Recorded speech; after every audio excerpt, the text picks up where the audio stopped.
हाथ छुड़ाए जात हो निर्बल जान के मोए, हृदय से जब जाओगे तब सबल जानूंगा तुम्हें। सूरदास जी श्री कृष्ण के प्रति।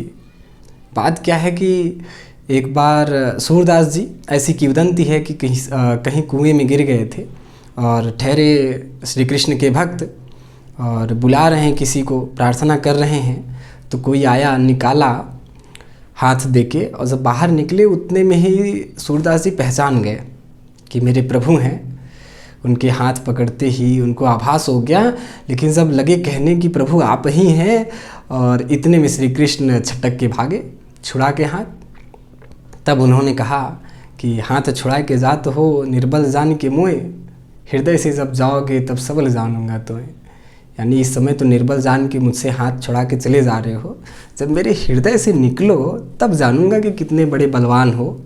ठीक, तो वात्सल्य रस के वही सम्राट श्री कृष्ण की भक्ति में लीन रहने वाले सूरदास जी के आज हिंदी के काव्य खंड का जो पहला पाठ है गद्य का, उसका आज ये दूसरा भाग हम लोग अध्ययन करेंगे। आइए देखते हैं। उधव मोहि ब्रज बिसरत नाही, वृंदावन गोकुल बन उपवन, सघन कुंज की छाई, प्रात समय मात जसुमती और नंद देखि सुख पावत, माखन रोटी दह्यो सजायो अतिहित साथ खवावत, गोपी ग्वाल बाल संग खेलत सब दिन हसत सिरात, सूरदास धनी धनी ब्रजवासी, कि सूरदास धनी धनी ब्रजवासी, जिन संहित जदुतात।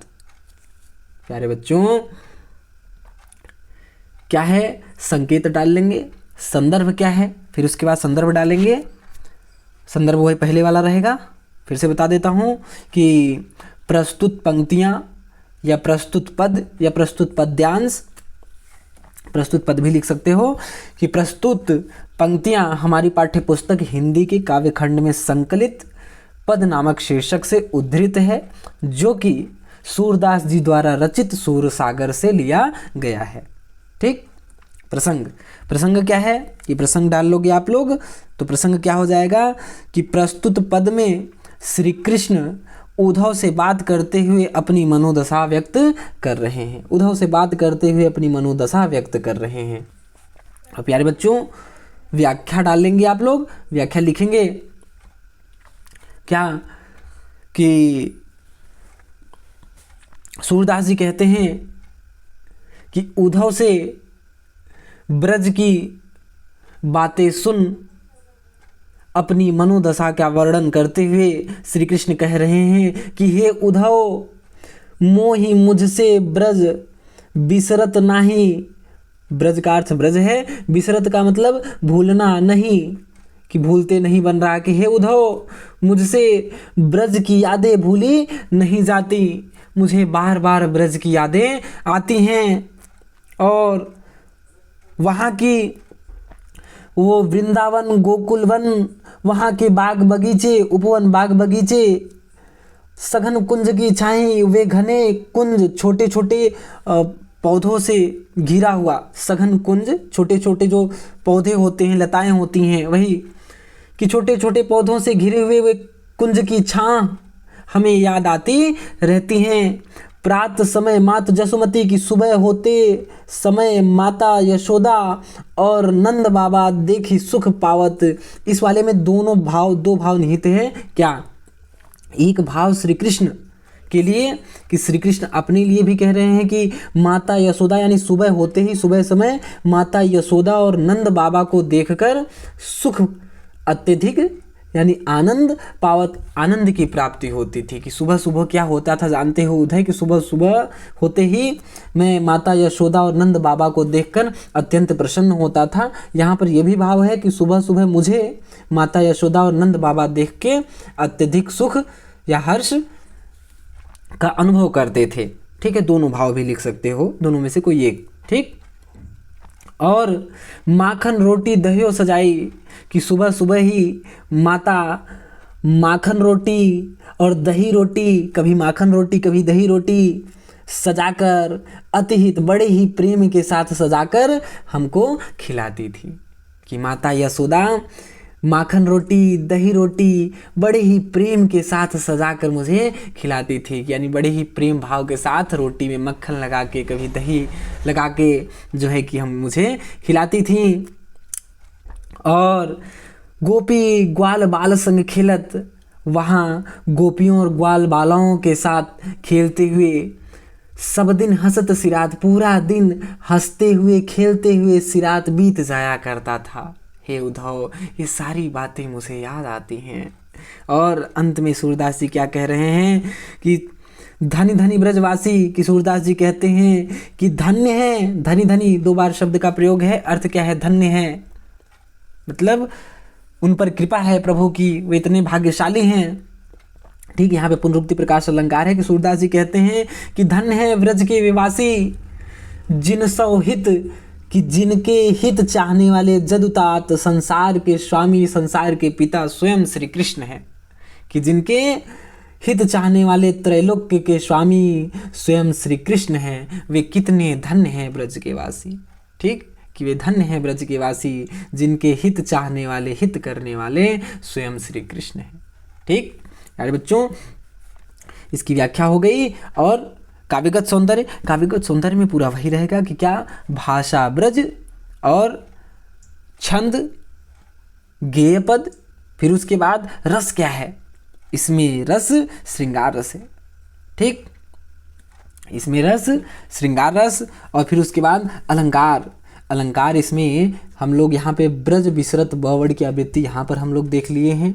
ठीक है, और फिर उसके बाद यहाँ पर गोपी ग्वाल गवड़ की व्यंजन वर्णों की आवृत्ति। ठीक है, यहाँ पर भी दिख गया।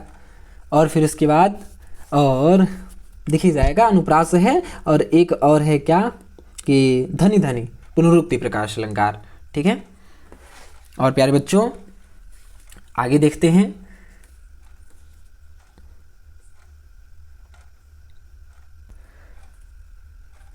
कि उद्धव मन न भये 10-20।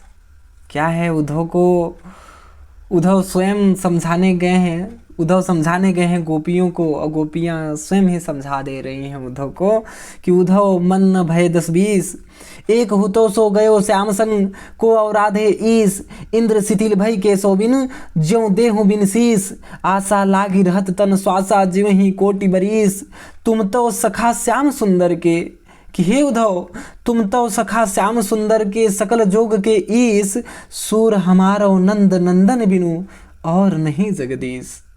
क्या भाव है इसमें प्यारे बच्चों, संकेत डाल लेंगे। ठीक है, फिर उसके बाद क्या, उसके बाद प्रसंग। प्रसंग क्या है, क्या भाव है, किस भाव, किस मूल भाव का वर्णन है। ठीक है, कि बात कब की है कि श्री कृष्ण के मथुरा चले जाने पर उनके बिना व्याकुल गोपियों को श्री कृष्ण के कहने पर समझाने व ज्ञान देने गए उद्धव को गोपियाँ, उद्धव के ज्ञान को गोपियाँ स्वीकार करते हुए कहती हैं कि मेरे तो एकमात्र श्री कृष्ण ही स्वामी हैं और दूसरा कोई नहीं है, और हम लोगों के पास एक ही मन है, वो श्री कृष्ण के साथ चला गया है। ठीक, इसी भाव का यहाँ पर वर्णन है। यानी उद्धव के ज्ञान को स्वीकार करते हुए, अपनाने में असमर्थता व्यक्त करते हुए वे कहती हैं कि हम सबके मात्र एक श्री कृष्ण ही हैं और दूसरा कोई नहीं है। व्याख्या देखते हैं कि उद्धव मन न भये 10-20, कि गोपियाँ क्या कह रही हैं कि हे उद्धव, कि सूरदास जी कहते हैं कि निर्गुण निराकार ब्रह्म का ज्ञान देने गए उद्धव को, हाँ श्री कृष्ण जो है कि उद्धव को कहीं अहंकार भी था अपने निराकार ईश्वर के बारे में, अपने ज्ञान का, ठीक, अपने ज्ञान का अहंकार था।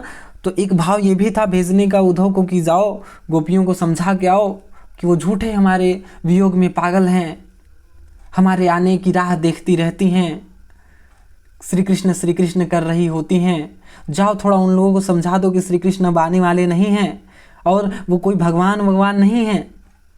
भगवान तो उस निराकार होता है, वो तो रूप रंग वाला थोड़ी होता है, वो कोई मनुष्य रूप में थोड़ी ना होता है। जाओ समझा के आओ। तो उद्धव जाते हैं समझाने गोपियों को, और जब निराकार ईश्वर की बात जब कहते हैं तो उल्टा उन्हीं से गोपियां कहने लगती हैं, समझाने जाते हैं तो गोपियां उन्हें ही समझाने लगती हैं, उनसे कहने लगती हैं कि हे उद्धव, कि गोपियां उद्धव से कह रही हैं कि हे उद्धव, मन 10-20 नहीं होते, कि हे उद्धव, मन 10-20 नहीं होते, हम लोगों के पास भी एक ही मन था, एक हुतो, एक ही था, हम लोगों के पास एक ही मन था, सो गयो श्याम संग, वो भी वह गयो श्याम संग श्री कृष्ण के साथ ही चला गया। को अवराधे इस, अब तुम ही बताओ को कैसे अवराधे, आराधना करें ईश तुम्हारी इस निराकार ईश्वर की। किसी की भी आराधना करने के लिए मन तो होना चाहिए, भाव तो होना चाहिए, हृदय तो होना चाहिए, लेकिन एक ही मन था, ठीक, कि प्रेम गली यति साकरिता में दोनों समाये, एक ही था, वो भी श्री कृष्ण समाये और लेके चले भी गए। ठीक, वही बात कि कह रही हैं कि हे उद्धव, मन 10-20 नहीं होते, हम लोगों के पास भी एक ही था, एक ही हो, तो वो भी श्री कृष्ण के साथ ही चला गया। अब तुम ही बताओ कि किस मन से हम तुम्हारे इस निराकार ईश्वर की उपासना करें।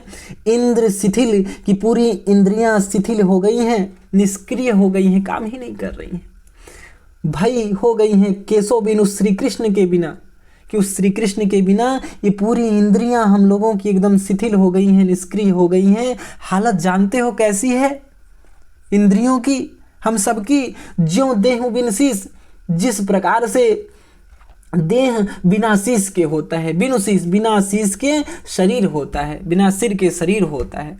अब सिर नहीं है, अब सिर की तुलना किससे, श्री कृष्ण से, केशव बिन, बिनु शीश, बिना शीश बिना केशव वाली बात है, उपमा अलंकार भी है यहाँ पर। ठीक है, क्या है प्यारे बच्चों, कि क्या कह रही हैं कि पूरी इंद्रियां केशों के बिना, श्री कृष्ण के बिना शिथिल हो गई हैं, जिस प्रकार से जैसे बिना शीश के देह होता है, शरीर होता है, उसी प्रकार से हमारी इंद्रियां शिथिल हो गई हैं। आशा लागी रहत तन श्वासा, आशा लगी रहती है तन श्वासा, तन में श्वास चल रहा है, कि हे उद्धव, इसी आशा में कि श्री कृष्ण आएंगे, यही आशा लगी रहती है, और इसी आस में हमारे तन में श्वासें चल रही हैं, किसी आशा में कि श्री कृष्ण आएंगे, और इसी आशा में हम लोगों के शरीर में ये श्वास चल रही है। जिਵੇਂ ही कोट बरिस, और श्री कृष्ण के आने की प्रतीक्षा में, इसी आस में हम लोग करोड़ों वर्ष तक इसी भांति जी लेंगे, कोई दिक्कत नहीं है।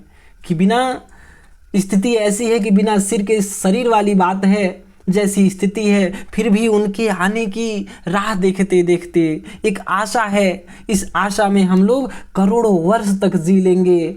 तुम तो श्याम सखा सुंदर के, और हे उद्धव, तुम तो श्याम श्री कृष्ण के परम सखा हो, बड़े घनिष्ठ मित्र हो, और सकल जोग के इस, तुम तो योग के जोड़ने वाले, यानी योग साधना, योग विद्या के तो ईश्वर हो, ज्ञाता हो, तुम तो योग विद्या के ज्ञाता हो। योग का अर्थ जोड़ना भी होता है, मिलन भी होता है। ठीक, तो यानी तुम हम लोगों का मिलन श्री कृष्ण से करा सकते हो। और अंत में सूरदास जी कहते हैं कि गोपियां कह रही हैं कि हे उद्धव, हमरो नंद नंदन बिनु, और जानो हे उद्धव कि हम सबके नंद, यानी नंद बाबा के नंदन पुत्र श्री कृष्ण के बिना और नहीं जगदीश कोई दूसरा ईश्वर नहीं है। तुम अपनी इस निराकार ब्रह्म का ज्ञान यहाँ पर मत दो, हम लोगों के तो सब कुछ जो हैं सो सिर्फ श्री कृष्ण ही है। ठीक प्यारे बच्चों, इसका क्या काव्यगत सौंदर्य क्या कर लेना है इसका, कि आप लोग वही सब कुछ वही रहेगा। और अलंकार इसमें यहाँ पर देहु बिन शीश वाली बात, तो केशव के बिना, यानी शीश की तुलना केशव की और शीश में उपमेय उपमान वाली बात है। तो उपमा अलंकार और क्या अनुप्रास अलंकार। अनुप्रास कहाँ दिखेगा प्यारे बच्चों, कि श्याम सुंदर सवर्ण की आवृत्ति यहाँ पर दिख रही है। ठीक है, खोजोगे तो और मिल जाएगी कि श्याम संग, यहाँ पर भी सवर्ण की आवृत्ति। ठीक, और फिर इसके बाद क्या है, रस क्या है? वियोग श्रृंगार रस है कि गोपियाँ एकदम श्री कृष्ण के वियोग में हैं, ठीक है। प्रेम है और प्रेम में वियोग है, ठीक। संयोग और वियोग, वियोग को विप्रलंभ श्रृंगार रस भी कहते हैं, ठीक है। अगला देखते हैं प्यारे बच्चों।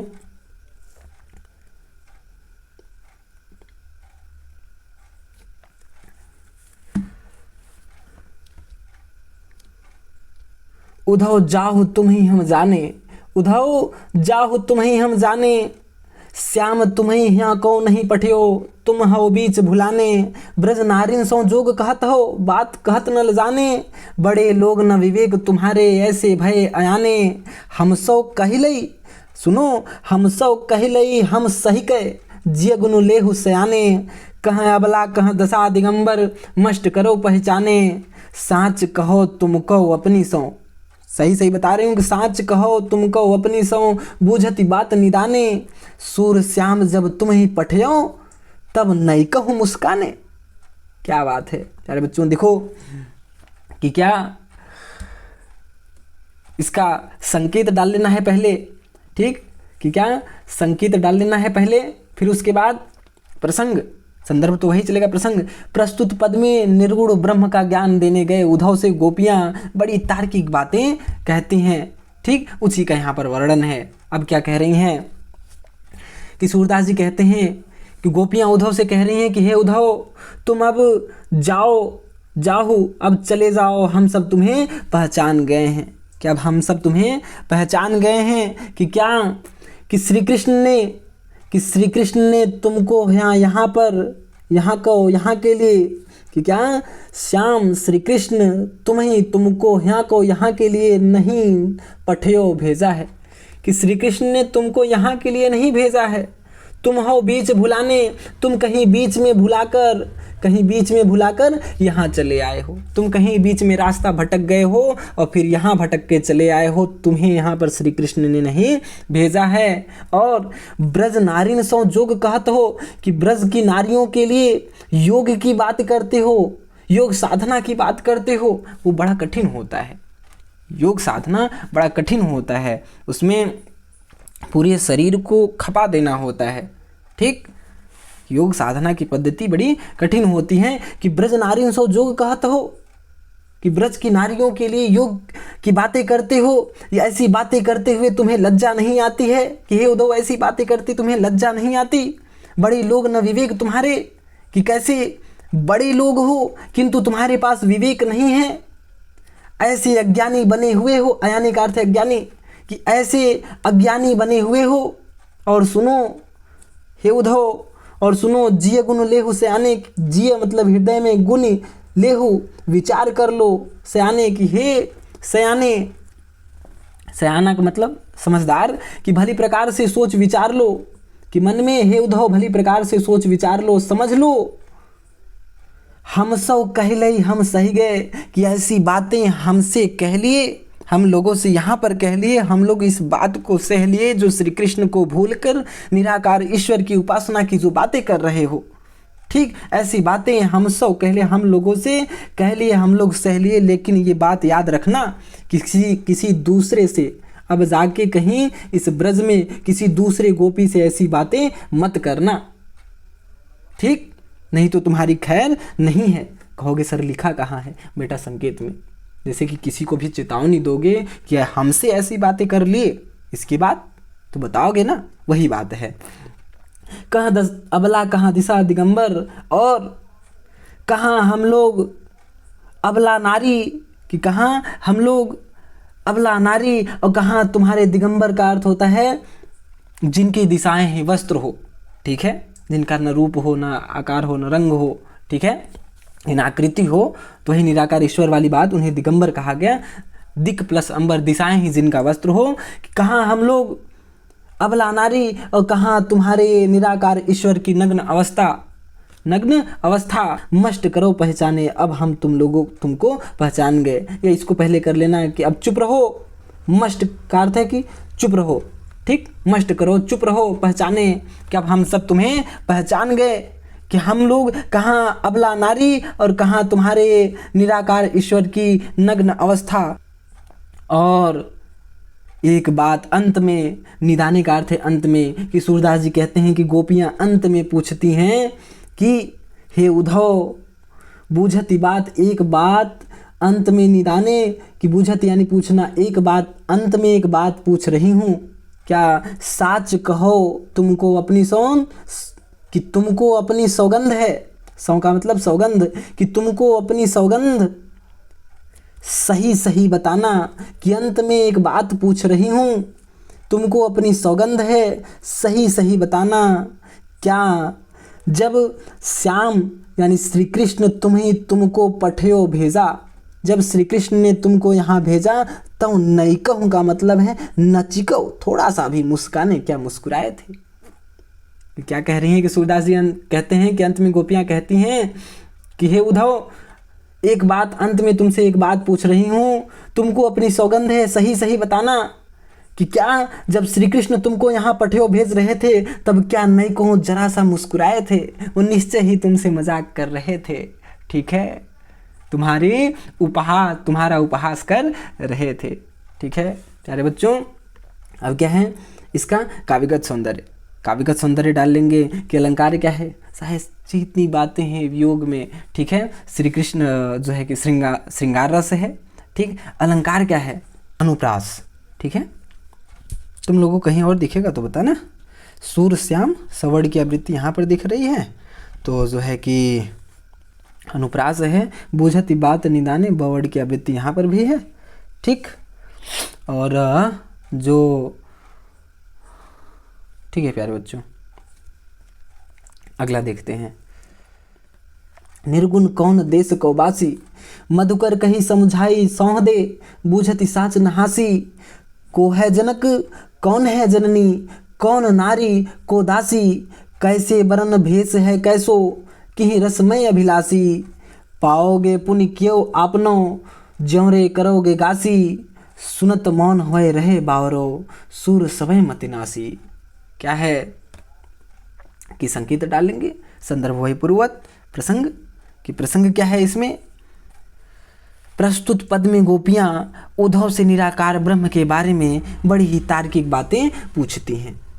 व्याख्या प्यारे बच्चों कि क्या हो जाएगा कि मधुकर यानी भौरे के अनुक्ति के माध्यम से गोपियां उद्धव से पूछ रही हैं कि हे उद्धव, ये तुम जो निराकार ईश्वर के बारे में बात कर रहे हो, ये किस देश के वासी हैं, किस देश में रहने वाले हैं, और बूझती का मतलब पूछना, कि मैं सही सही पूछ रही हूँ, सत्य पूछ रही हूँ, सौगंध दिलाकर, सौ का अर्थ है सौगंध, कसम शपथ, ठीक है, कि क्या तुमको, कि हे उद्धव, यहाँ मधुकर जो शब्द का प्रयोग है उद्धव के लिए है, कि हे उद्धव मैं तुमको शपथ दिलाकर समझाकर भली प्रकार से ये पूछ रही हूँ, कोई हंसी मजाक नहीं कर रही हूँ, मैं सत्य पूछ रही हूँ, कोई हंसी मजाक नहीं कर रही हूँ। ये बताओ कि को है जनक, कि उसके जनक उसके पिता कौन है, जो निराकार ब्रह्म की बात कर रहे हो उनके पिता कौन है, उनकी माता कौन है, उनकी पत्नी कौन है, और कौन उनकी दासी है, और उनका वर्ण कैसा है, कि उनका वरण वर्ण कैसा है, रंग कैसा है, भेष कैसो है, उनका वेशभूषा कैसा है। वर्ण का अर्थ है वर्ण, वर्ण का अर्थ रंग भी होता है, ठीक, कि उनका रंग कैसा है, उनका वेशभूषा कैसा है, और किस रस में अभिलाषी, अभिलाषी का मतलब चाह, रस का मतलब आनंद, किस रस के अभिलाषी हैं, यानी उन्हें किस प्रकार के आनंद में वह लगे रहते हैं, या किस रस के अभिलाषी हैं। और हे उद्धव पाओगे पुण्य क्यों आपनो, पाओगे प्राप्त करोगे, फिर किए आपनो अपने किए का फल पाओगे, जो करोगे गासी, ये गासी का अर्थ है छल, कि हे उद्धव यदि तुम छल करोगे हम लोगों के साथ तो अपने किए का फल पाओगे, ये जान लेना। हड़का रही हैं एकदम गोपियाँ उद्धव को कि हे उद्धव जो हम लोगों के साथ छल करोगे तो अवश्य ही अपने किए का फल पाओगे। कि सूरदास जी कहते हैं कि उद्धव ऐसे ऐसे प्रश्न गोपियों को सुन के वे बावले मौन ही रह गए और उनकी सारी बुद्धि नष्ट हो गई। उन ज्ञानी उद्धव की सारी मति बुद्धि नासी नष्ट हो गई। ठीक प्यारे बच्चों, इसमें काव्यगत सौंदर्य देख लेना है कि क्या है कि यहाँ पर मधुकर शब्द से अन्योक्ति है, तो अन्योक्ति अलंकार और अनुप्रास अलंकार। ठीक, पवर्ड की आवृत्ति यहाँ पर दिख गई, ठीक है, और सवर्ड की आवृत्ति यहाँ पर दिख गई, और खोजोगे तो मिल जाएगी। ठीक है, जननी कौन, ठीक है, नवर्ड की आवृत्ति यहाँ पर भी है। ठीक, अब प्यारे बच्चों अगला है अंतिम, देखते हैं। प्यारे बच्चों इसमें क्या है कि श्री कृष्ण मथुरा चले गए कंस का वध करने के बाद, फिर वहीं पर अपने नाना को राजपाट दिलवाने के बाद उनका सहयोग करने के लिए वहीं पे रह गए, वापस नहीं आए। तो माता यशोदा की देवकी के लिए संदेश भिजवा रही हैं एक पथिक से, मथुरा की तरफ एक जाने वाले पथिक से संदेश भिजवा रही हैं। कह क्या रही हैं कि संदेशो देवकी सब कहो हम तो धाय तुहारे सुत की, कि क्या कह रही हैं, संदेशो देवकी सब कहो हम तो धाय तिहारे सुत की, मया करत ही रहियो यद्यपि टेव तुम जानती उनकी, तो मोहि कही आवे प्रात होत मेरे लाल लडैते, माखन रोटी भावे तेल उबटौनो अरु तातो जल, ताही देखी भज जाते, जोई जोई मांगत सोई सोई देती, क्रम क्रम करी कै नहाते, सूर पथिक सुनि मोहि रैन दिन, बढ़ रहत उर सोच, मेरो अलक लड़ै तो मोहन होय है करत संकोच। ठीक, क्या है कि संकेत डालेंगे। प्रसंग क्या है कि प्रसंग श्री कृष्ण के मथुरा चले जाने पर माता यशोदा, कि श्री कृष्ण के मथुरा चले जाने पर माता यशोदा का एक पथिक से देवकी को संदेश है, जिसमें उनकी पीड़ा और श्री कृष्ण के प्रति उनके स्नेह का वर्णन है। इसमें उनकी पीड़ा भी है और श्री कृष्ण के प्रति स्नेह का भी वर्णन है। ठीक, अब क्या व्याख्या कि सूरदास जी कहते हैं कि श्री कृष्ण के मथुरा चले जाने पर माता यशोदा मथुरा की तरफ जाने वाले एक पथिक से देवकी के लिए संदेश भेज रही हैं और कहती हैं कि मैं तो तुम्हारे पुत्र की माता के समान पालन पोषण करने वाली एक सेविका मात्र हूँ, माता के समान पालन पोषण करने वाली एक सेविका मात्र हूँ। इतने दिन सेवा करने से उसके प्रति मेरा वात्सल्य भाव स्वाभाविक है, इसलिए उसके प्रति मेरे मन में उसकी माया चिंता बनी रहती है। यद्यपि टेव तुम जानती उनकी, यद्यपि यानी यद्यपि यानी जबकि टेव का मतलब आदत, तुम जानती उनकी, तुम श्री कृष्ण की मेरे लल्ला की सभी आदतें तुम जानती हो। फिर भी आदतें यानी कि क्या क्या आदत है, किस प्रकार से जो है कि किसके प्रति, किस चीज़ के प्रति किस कैसा भाव रहता है काम करने के प्रति, कि यानी उसकी आदत तुम जानती हो, फिर भी मेरे अंदर उसके प्रति स्नेह के कारण, स्नेह के बस में होकर मेरे मन में फिर भी ये उत्कंठा है कि मैं उसके बारे में कुछ बताऊं। कि प्रात होत मेरे लाल लड़ते, कि सुबह होते ही मेरे प्यारे कृष्ण को माखन रोटी बड़ा ही अच्छा लगता है, कि सुबह सुबह होते ही वो माखन रोटी उसको भाता है। और तेल उबटन है कि तेल उबटन अरु और तातो जल यानी गर्म जल, कि तेल उबटन और गर्म जल ताही देख भज जाते, देखते ही वह भाग जाता है, ताही उसको देखते ही भजी जाते भाग जाता है। कि श्री कृष्ण मेरा वह कन्हैया कि तेल उबटन और गर्म पानी देखते ही ताही उसको देखते ही भाग जाता है। फिर उसके बाद बड़ी मुश्किल से मनाने के बाद जोई जोई मांगत सोई सोई देती, कि जो जो मांगता है, कि बैठता है बड़ी मुश्किल से, फिर जो जो मांगता है सोई सोई देती, वह उसको देती हूँ। क्रम क्रम करके नहाते और धीरे धीरे करके वह नहाता है। सूर पथिक सुन मोहि रैन दिन, कि सूरदास जी कहते हैं उस पथिक से कहते हुए कह रही हैं माता यशोदा कि मेरे हृदय में दिन रात उसके प्रति चिंता बनी रहती है और मेरा वह अत्यधिक प्यारा मोहन बड़ा ही संकोच करता है। ठीक, काव्य का सौंदर्य क्या है प्यारे बच्चों? इसका क्या मोह ही कही हवड़ की आवृत्ति यहाँ पर दिख रही है। ठीक है, फिर उसके बाद यहाँ पर हम लोगों को अनुप्रास दिख गया। फिर और क्या है? लाड लड़ते लवड़ की आवृत्ति यहाँ पर दिख रही है। ठीक है, अनुप्रास हो गया। अब यहाँ पर देखो, जोई जोई मांगत सोई सोई देती क्रम क्रम। ठीक है, इसमें क्या हो गया? पुनरुक्ति प्रकाश अलंकार। एक ही शब्द का दो बार प्रयोग है, अर्थ एक ही है, पुनरुक्ति प्रकाश अलंकार। ठीक, और फिर उसके बाद रस क्या है? रस इसमें पूरा वात्सल्य है। ठीक है, पूरा वात्सल्य झलक रहा है। किसका? यशोदा का श्री कृष्ण के प्रति। ठीक है प्यारे बच्चों, कुछ भी कहीं भी ऐसा लगा होगा कि ये क्लियर नहीं हुआ, ये शब्द स्पष्ट नहीं हुआ, इस शब्द का अर्थ जानना है, इस वाली लाइन का अर्थ जानना है, आप लोग हमसे पूछ लीजिएगा कमेंट के माध्यम से। ठीक है, कुछ छूटा भी होगा वह भी। ठीक प्यारे बच्चों,